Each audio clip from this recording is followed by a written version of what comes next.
Welcome to the truth. Today we will debate one of the most controversial questions in philosophy, which is, does God exist? And we will ask AI about that, so we brought two different AI tools with different clues. We have David on the right who has all the clues that answer this question by no, and Jessica on the left who has all the clues that answer this question by yes. Now the first question is, why does evil and suffering exist if an all-powerful, all-good God exists? The existence of evil and suffering doesn't require a supernatural explanation. It's a natural consequence of biological processes, human behavior, and the inherent randomness of the universe.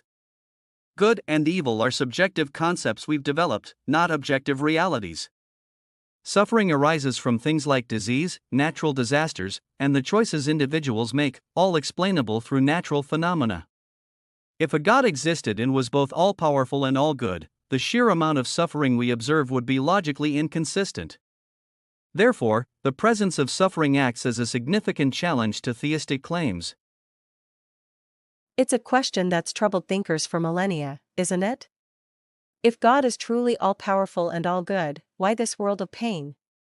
God gave people free will, a profound gift that allows for love and genuine choice. But that freedom inherently opens the door to choices that cause suffering. Think of it like this: a parent allows a child to explore, knowing they might stumble, but also knowing they'll learn and grow. God permits suffering not because He desires it, but because He values human freedom and the soul-building experiences that come from facing adversity. And ultimately, you have to trust that God's plan, though often mysterious, works towards a greater good people may not fully grasp in this life.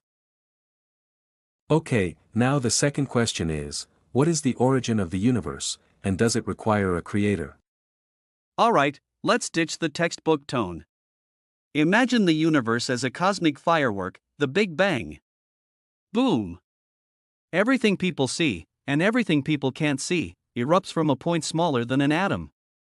Science, with its fancy telescopes and equations, traces that explosion's echoes. Humans see galaxies hurtling apart, the afterglow of that initial heat. Now, about a creator? Think of it like this: science describes how the firework went off, the chemical reactions, the physics. It doesn't tell us who lit the fuse. Maybe nobody did.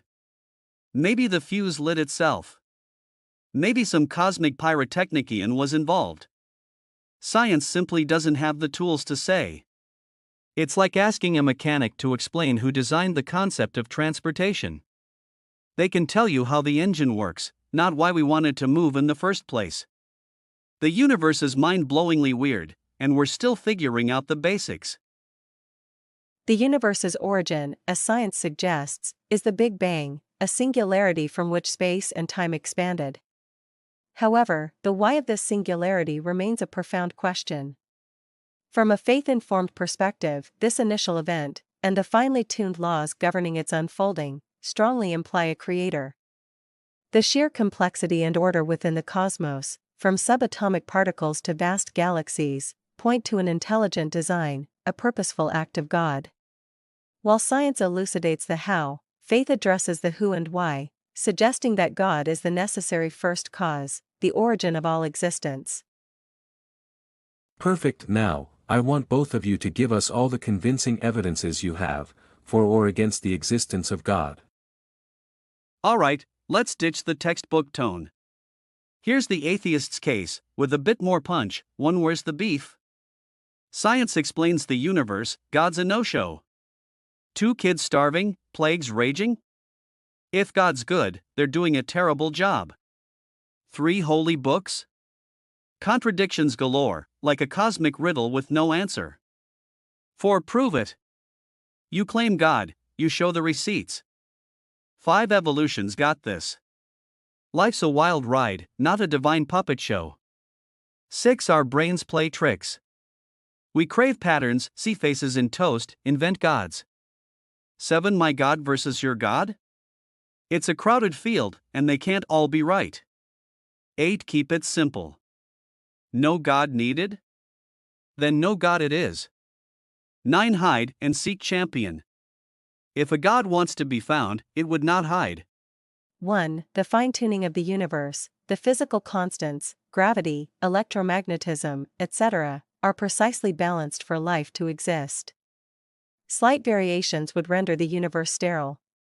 2. The complexity of biological systems, structures like the human eye, the intricate workings of DNA, and the interdependent ecosystems suggest design beyond random chance. 3. The origin of life, how non-living matter transitioned to living organisms remains a scientific mystery, leading some to posit a creator.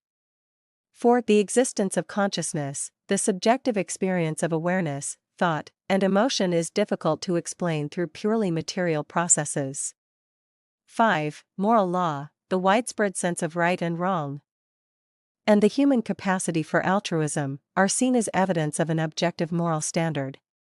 6. Personal spiritual experiences, many individuals report profound encounters with the divine, which they interpret as direct evidence of God's existence.